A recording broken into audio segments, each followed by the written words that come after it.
আমার নাম অঞ্জনা দাস, আমি ৩১ নং ওয়ার্ডের প্রার্থী। প্রথম কাজ কি থাকবে আপনার? প্রথম কাজ জনসাধারণ আশীর্বাদ দিয়ে আমার পাস করাইছে।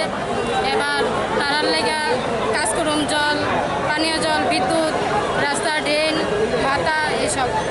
আপনারা অনেক ভোটটা জয়লাভ করছে, তাদের উদ্দেশ্যে বা এলাকাবাসীর উদ্দেশ্যে কি বার্তা থাকবে আপনার, কি মেসেজ থাকবে? এতদিন তারা সরকারের কাছে গেছে, এবার সরকার তারার কাছে যাইব, তারা সরকারের কাছে আইতে লাগবে।